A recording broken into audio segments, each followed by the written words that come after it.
Hi, I'm Brent Burton. My attorneys have advised me to answer questions as briefly and succinctly as possible.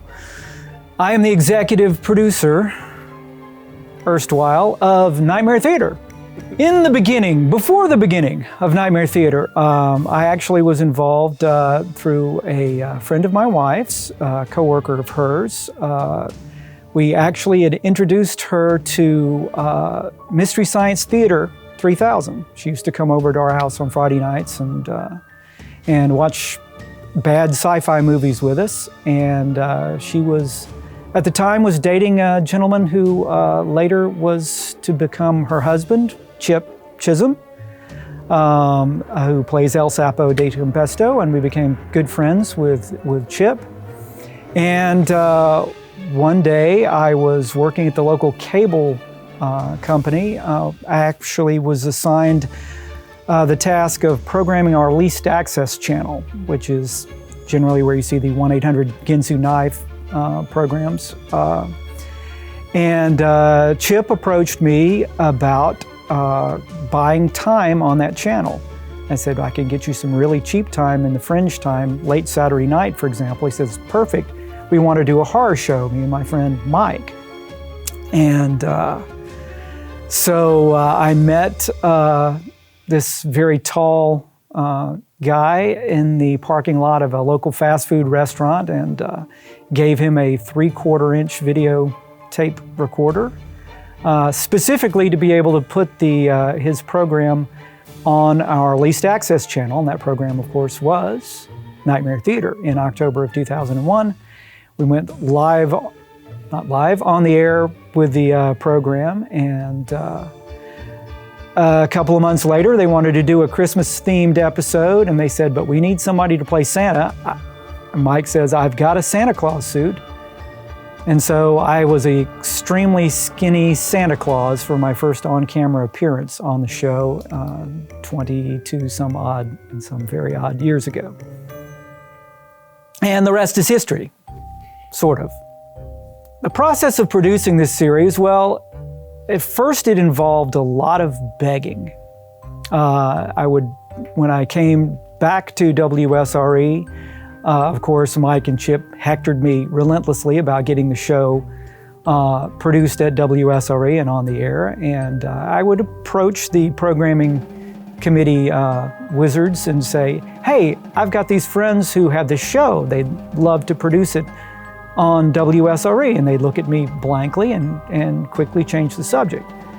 But eventually I beat them down, and in 2018 they agreed to put the program on the air, and we produced it for the first time in front of 3 cameras, teleprompters, full crew, in an actual professional type TV studio. And since that time, we've been able to have it syndicated through NETA, which is a consortium of public television stations that distribute content nationwide, and we've been fortunate enough to have several other stations pick it up.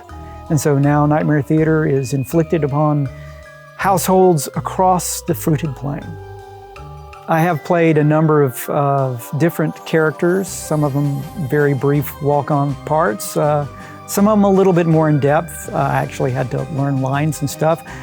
My first opportunity when we began producing the show for public television to play another character, I actually played a real-life human being. I played the great Criswell, the prognosticator who appears in Plan 9 from Outer Space, which once again, we're not sure if we have the rights to re-air that one, but I got the opportunity to play Criswell, and I think I did a masterful job, personally. But and they liked it, so they gave me more characters to play in future episodes. Most notably, Werewolf of Washington, I played the Dr. Lester W. Sinclair, who was the moderator of the political debate between Mittens and the Baron.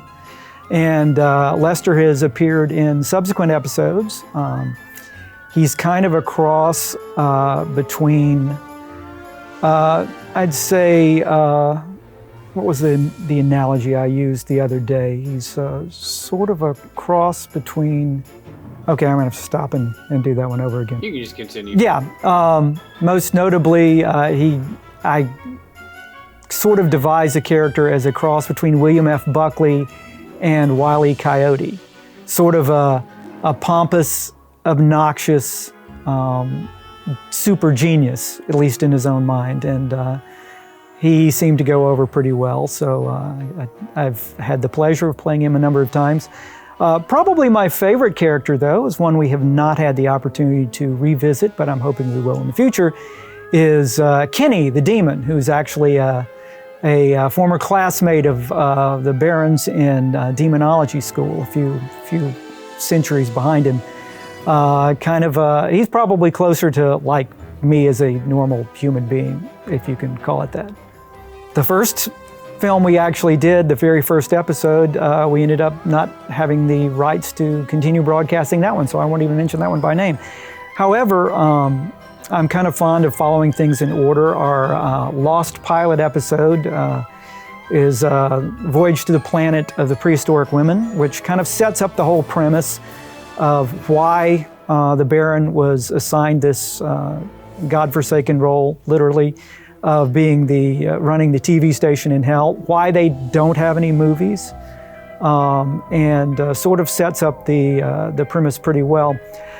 As far as favorite episodes, and one that I like to point out as a personal favorite, it would be from the second season, Giant Gila Monster, which features a very funny vignette on the Gila Monster's journey to fame and then fall from fame and his redemption, and features a number of celebrities, including a mentor of mine, kind of an inspiration of mine, the great late Ralph Emery, country DJ and host of Nashville now, and we actually got him to do a bit for the show, which made me very happy. A little bit about the music of Nightmare Theater. Of course, there is our fantastic theme song written specifically for the program by the great Nick Flagstar, a local musician of some renown.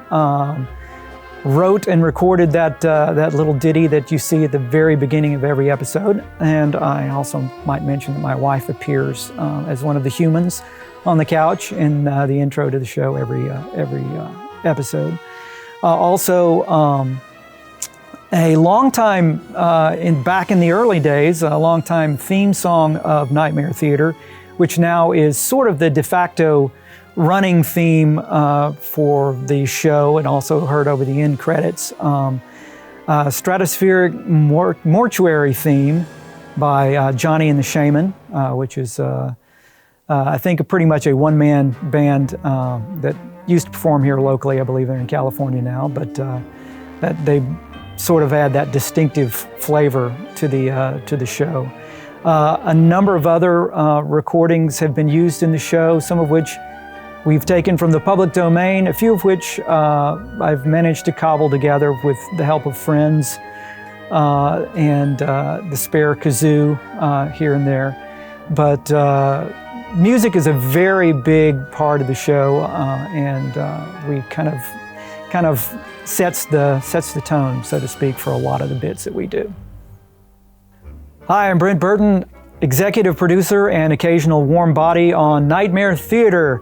And we want you to tune in to the show on your local PBS station or public access station. Or better still, stream it on the PBS app, Season 4, coming very soon to a handheld device near you.